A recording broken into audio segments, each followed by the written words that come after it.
নমস্কাৰ বন্ধুসকল। এজন মানুহ নিজৰ মাকক কাটি তাৰ মাকৰ যি দেহৰ অংগ কিছুমান আছে, যেনেকৈ বুকু বা লিভাৰ, কিডনি, মগজ, এনেকুৱা কিছুমান অংগ ওলাই পেলাই কেৰাহীত ভাজি সেই নিমখ জলকীয়া দি খাই আছিল। আৰু এই ঘটনা দেখা পাই কাষৰ কিছুমান মানুহে পুলিচক ইনফৰ্ম কৰে আৰু পুলিচেও লগে লগে সেই ঠাইত উপস্থিত হৈ দেখা পায় যে সি সঁচাকৈ তেনেকৈ এটা মানৱ শৰীৰক কাটি পেলাই সেই মানৱ শৰীৰটোৰ অংগবোৰ উলিয়াই খাই আছিল। আৰু এই ঘটনাটো গোটেই ভাৰতবৰ্ষকে কঁপাই তুলিছিল। আজি কেইবছৰমান আগৰ কথা, আৰু এই ঘটনাটো হৈছিল 2017-ত।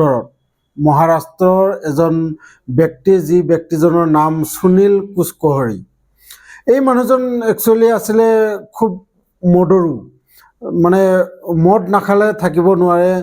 মদ অবিহনে সি মানে জীয়াই থকাটো মানে খুব টানেই। আৰু তাৰ যি পৰিয়াল, সেই পৰিয়ালত কোনো নাছিল। তাৰ মাক আৰু সি অকলশৰীয়া। দেউতাক বহুত বছৰ আগতে ঢুকাইছিলে আৰু তাৰ মাকৰ বয়স আছিলে 63 বছৰ।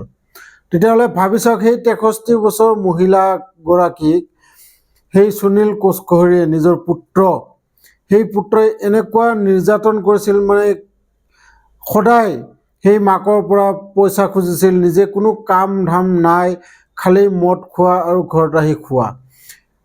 এনেকুৱা কামৰ বাহিৰে তাৰ কোনো অইন কাম নাছিলে। আৰু সেইবাবে মাকৰ ওচৰত সেইদিনাখনো, যিদিনাখন সেই মাকক কাটি পেলাই সেই মাকৰ লিভাৰ, কিডনি ওলাই পেলাই ভাজি খাই আছিল, সেইদিনাখনো সেই মাকক সেই ৰাতিপুৱাৰ পৰা টকাৰ বাবে, পইচাৰ বাবে মানে খেচ কৰি আছিল। মানে তাক মদ খাবলৈ পইচা লাগে, কিন্তু মাকে সেই বুঢ়ী এজনী ক'ৰ পৰা তাক ইমান টকা দি থাকিব। আৰু সেইদিনা মাকে চিধা না কৰি দিছে তাক, যে মোৰ তাত 1 টকা নাই, যদি তই বিচাৰি পাও লৈ যোৱা। আৰু এনেকুৱা কোৱাৰ পিছতো সি মানে বিশ্বাস নকৰিলে। আৰু অৱশেষত মাকৰ যি মানা কৰা সেই কথাবোৰ সহ্য নহয়, সি এখন ধাৰ থকা দা এখনেৰে সেই মাকক কাটি টুকুৰা কৰে। আৰু সেই মাকৰ মগজ, কিডনি, বুকু সেইবোৰ উলিয়াই এটা কেৰাহীত ভাজি পেলাই সেই নিমখ জলকীয়া দি সেইবোৰ খাই আছিলে। আৰু এই খাই থকা দেখা পাই তাৰ কাষৰ যি ওচৰ চুবুৰীয়া সকলোৱে পুলিচক খবৰ দিয়ে, আৰু পুলিচে ততাতয়াকৈ তাত উপস্থিত হৈ তাক এৰেষ্ট কৰে।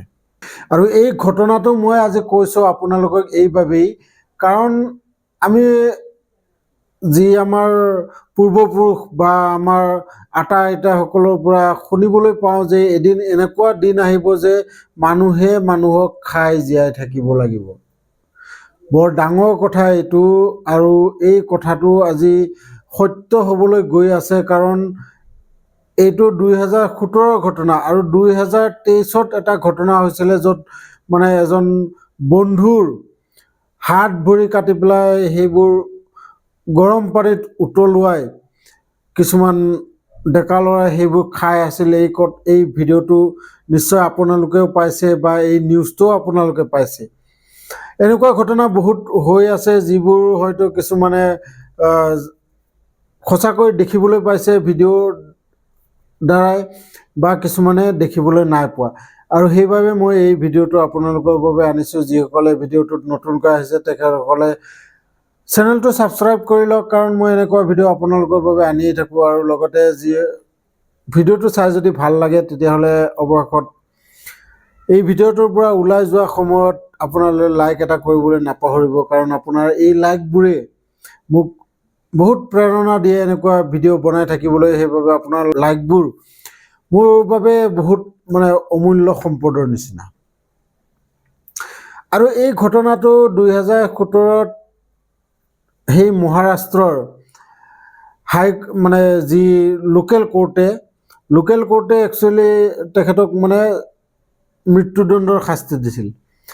তথাপিও সেই মানুহজনে মৃত্যুদণ্ডৰ শাস্তিক মানে মানি নলৈ পেলাই সি চেলেঞ্জ কৰিছিল যে লোকেল কোৰ্টক, যে মানে সেই মহাৰাষ্ট্ৰৰে হাই কোৰ্টত মানে আপিল কৰিছিল যে তেখেতৰ যি শাস্তি সেই শাস্তিটো কম কৰাৰ বাবে।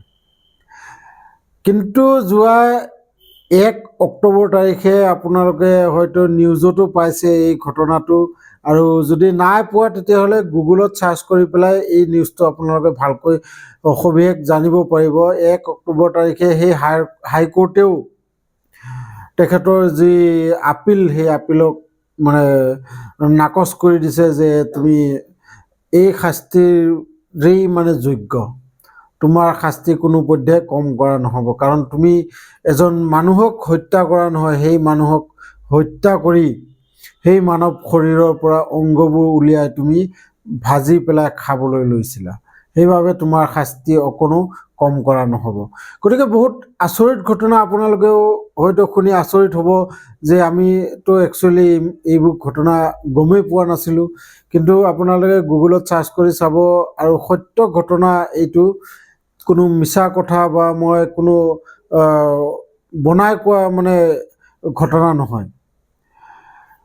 গতিকে যিয়েই নহওক, মই আপোনালোকক ভিডিঅ'টো জনালোঁ এইবাবেই, কাৰণ আমি বহুত দিন আগৰে পৰা হয়তো আপোনালোকে কাৰোবাৰ নহয় কাৰোবাৰ মুখত শুনিছে যে মানুহে মানুহক খাই জীয়াই থাকিব লাগিব, আৰু সেইবাবে মই এই ভিডিঅ'টো আপোনালোকক শুনোৱালোঁ, কাৰণ এই ভিডিঅ'টোৰ জৰিয়তে আপোনালোকেও গম পাব যে এইটো হ'ল আৰম্ভণিহে, আৰু আজিৰ ঘটনা নহয়, আজি 5 বছৰ আগৰ ঘটনা, 5-6 বছৰ আগৰ ঘটনা।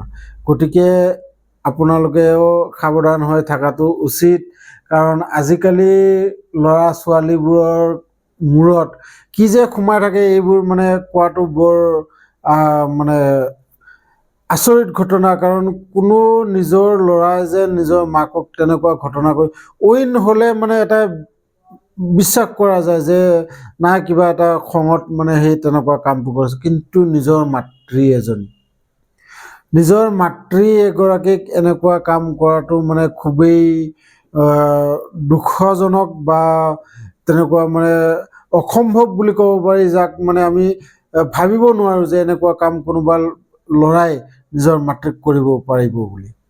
যিয়েই নহওক, ভিডিঅ'টো চাই যদি ভাল লাগিছে, আকৌ এবাৰ আপোনালোকক অনুৰোধ কৰিছোঁ লাইক এটা কৰি দিব, আৰু লগতে চেনেলটোত যোনে নতুনকৈ আহিছে চেনেলটো ছাবস্ক্ৰাইব কৰি ল'ব, কাৰণ মই এনেকুৱা ভিডিঅ' আপোনালোকৰ বাবে আনিয়ে থাকোঁ। লগ পাম এনেকুৱা এটা নেক্সট ভিডিঅ'ত, ইণ্টাৰেষ্টিং ভিডিঅ' লৈ পেলাই। তেতিয়ালৈকে ভালে থাকক, কুশলে থাকক, ধন্যবাদ।